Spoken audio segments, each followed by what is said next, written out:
This PetX Talk is brought to you by Pet World Media Group, your partner in all things pet media. Additional funding and considerations provided by Natura Pets, Found Animals, and Dogwise Publishing. Are you ready to be empowered? Then join us for this PetX Talk. Hi, I'm Debra Hamilton from Hamilton Law Mediation. I'm an attorney who has turned to mediation to help people resolve conflicts over animals. And you might ask, what kind of conflicts can be resolved in mediation? Well, let me tell you.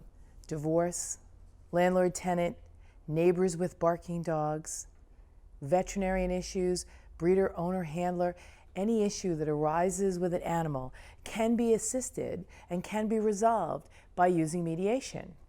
I've used a process that has worked so well for veterinarians, for divorcing people, anyone who has an argument with their breeder or their owner or their handler. The first knee-jerk reaction they have is to litigate. They want to sue them. Yet these people usually have long-term relationships with each other and with the pet. So the best interests of the pet are served by having a conversation. If you go to court, your attorneys have that conversation for you, and they may or may not speak in the language that you'd like to speak about regarding your pet. So I've developed a 3-step program that helps people resolve conflicts over animals. I've written a book, Nipped in the Bud, Not in the Butt, How to Use Mediation to Resolve Conflicts Over Animals. But in the mainstay, the typical way to help people resolve conflicts over animals is the same way we were taught to stop running when we were on fire.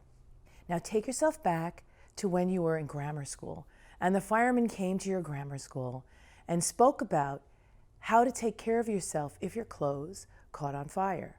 I happen to be a child of the 60s, and polyester was brand new in the 60s.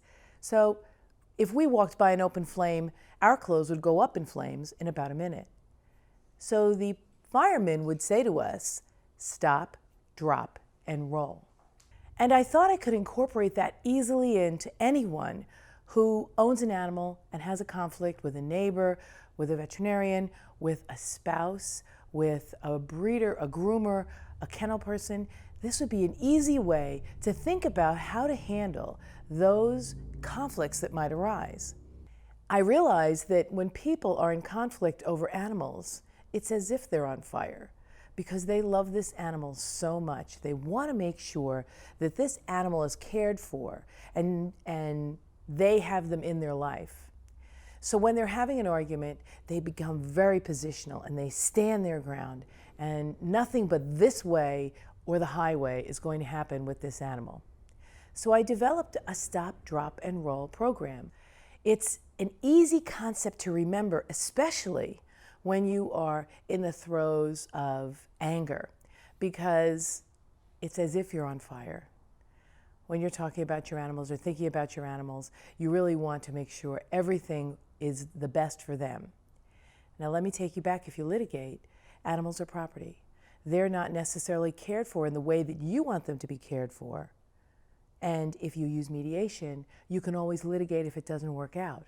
So for me, stopping, dropping, and rolling is just the way to employ mediation to have that conversation. However, you can use it on your own as well.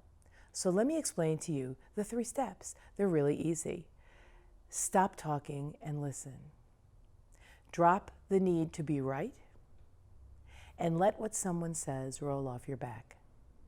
So if we stop talking and listen, how does that work? Well, you can't hear someone if you are thinking about how you're going to answer them. You can't really listen. And listening, someone once said that God gave us 2 ears and 1 mouth because we're supposed to use our ears more than we're supposed to use our mouth. And I agree. If you really listen to a person who's angry and not try to tell them they are right or wrong, and not try to tell them that word that really starts off discussions and conflicts, the word but, it would be so much better to have your time and your effort listed and taken care of by listening. What you want to do is really hear what they're saying. sometimes if we stop people or we comment on what they're saying, they don't say exactly what they want to say because they're responding to what you're saying, and vice versa. You don't really get to hear what they are saying because you're responding to what they're saying, and it's a vicious cycle and everything gets out of control. What you want to do is stop talking. They can't hear you anyway. People are so upset when they're talking about their animals that really allow them to say anything they want. If you want to say something while they're speaking, say, "I hear you." Or say, "I appreciate you telling me that." Or say, "I didn't know that." Because if you acknowledge that you are listening to them, that is key to starting the wheels to resolution and solution. The other piece of stop talking and listen is if you're listening and you want to make sure you hear something perfectly, ask the party, say, "Wait a minute, I'd like to see if in fact I hear you correctly because it's really important to me that I hear what you're saying." So in a divorce, let's say, you want the dog 50% of the time, you want to be able to keep the dog on vacation, you want to be able to make sure the dog is with you because you're the better owner. I just want to make sure that I hear you correctly.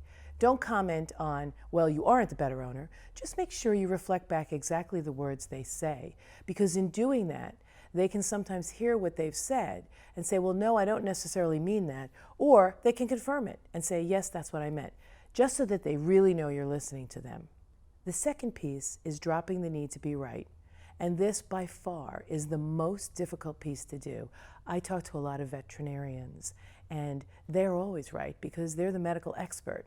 However, I tell them when they're having a conflict with their client, drop the need to be right. Because, quite frankly, it doesn't make you wrong. It just makes you right second. And that doesn't really change the facts of the case. However, if you allow someone to talk and you drop the need to be right then, if you drop the need to say, "Mrs. Smith, yes, but," if you can drop the need to do that and drop the need to prove to them that your side of the story is right, it will be such an easier path to solution because they're going to feel as if you are not telling them that what you think or how you feel is more important than what they think and what they feel. Because as I said, if you stop and listen and you drop the need to be right, there will come a time when the other party has run out of things to say. And you can then say, would you mind if I spoke now? Because I really want to understand how you feel. I wanted to listen to you, so I'd love for you to listen to me. Would that be okay? And it's amazing how many people are able, after they feel as if someone has listened to them, to stop speaking and listen. It is encouraging to everyone that they have felt heard, respected, and understood.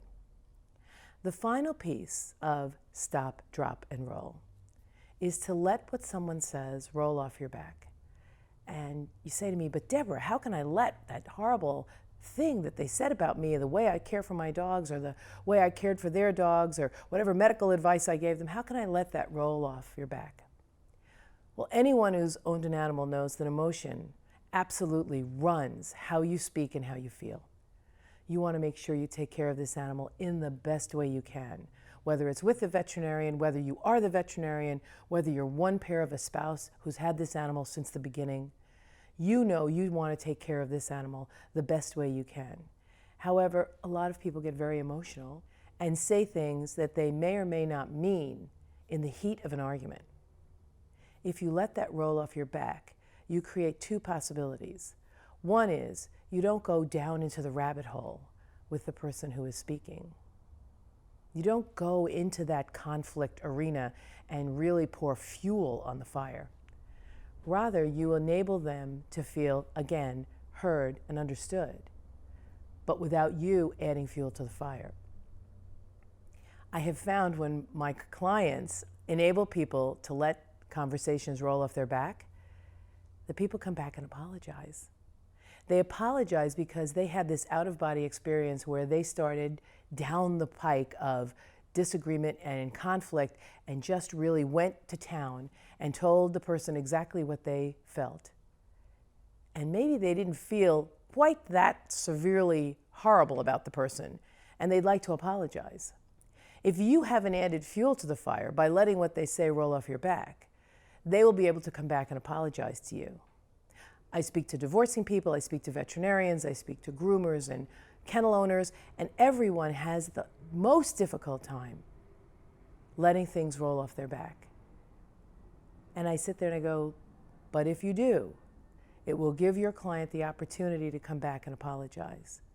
And if they give you the same type of experience, you'll be able to go back and apologize when you know that you have gone and crossed over that line in conflict.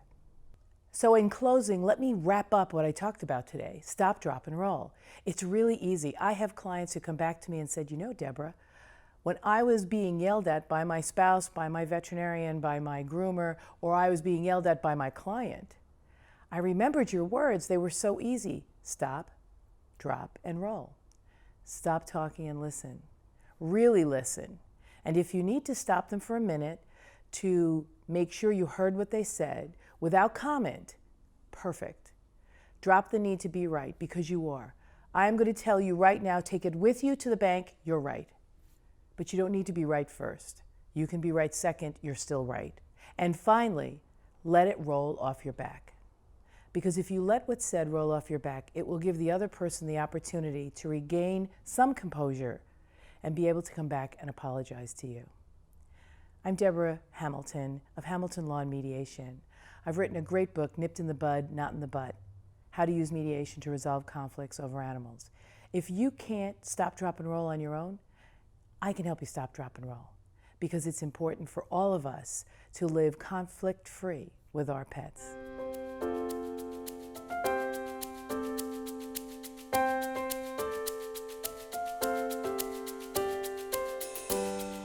So we're here with Debra Hamilton after that wonderful PetX talk.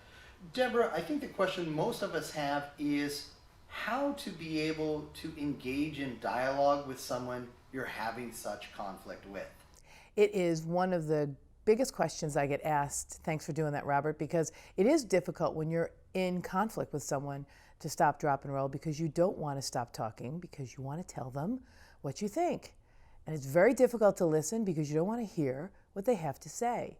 However, if you take the time and recognize that listening will give you a better advantage at responding than talking, you will use the stop, drop, and roll method. It just absolutely gives you that opportunity to hear exactly what they're saying without interrupting them, so that you can find an answer at the end. And you may actually find an answer later on, not just in the heat of the moment. So that's why stop, drop, and roll works so well. Stop talking and listen. You're in the heat of the argument. You're going to say things you regret. They're going to say things they regret. If one of you stops and listens, you're going to hear more and understand that often you're on the same page. You just have 2 or 3 bubbles off. So are there certain types of incidents, conflicts that are easier to resolve, or is there a way to identify where we can find common ground and then move on to the conflict? Well, Robert, when animals are involved, there is such emotion wrapped up in the conflict that I don't think any conflict that involves an animal is easy, ever. Because you have animals that are mistreated. You have animals that are parts of your family that someone wants to take away from you. You have animals that maybe the veterinarian couldn't save and you think it's malpractice. So these kind of emotional things, there is no easier conversation you can have or easier conflict that can arise involving an animal, because we're also passionate and emotional about our animals. But if you give the parties the ability to resolve it themselves, because they know what's in the best interest of the animal, it often gives them the opportunity to find a solution that works for them better than going to litigation, which is why if you start with the stop, drop, and roll, you're really able to find a path of least resistance to solution. Well, thank you so much for all that you're doing. It really is making a difference in a very difficult time. Keep doing what you're doing. Thanks so much, Robert. Love being here. Thank you for joining us for this PetX Talk. For more information on Debra Hamilton, visit HamiltonLawandMediation.com. Funding for PetX Talks is provided by Pet World Media Group, your partner in all things pet media. Additional funding and considerations for PetX Talks is provided by Natura Pets. Natura Pets can help you optimize your pet's health with premium organic supplements from the Amazon and Andes Mountains. Visit naturapets.com. Dogwise Publishing, all things dog. For all of your expert dog book needs, visit dogwise.com. Found Animals, working towards big ideas that advance the safety and happiness of animals in our homes, our shelters, and everywhere in between. Visit foundanimals.org. Special thanks to Pet World Insider, taking you inside the world of pets. Visit petworldinsider.com for more expert radio interviews, articles, and videos. This has been a Pet World Media Group production.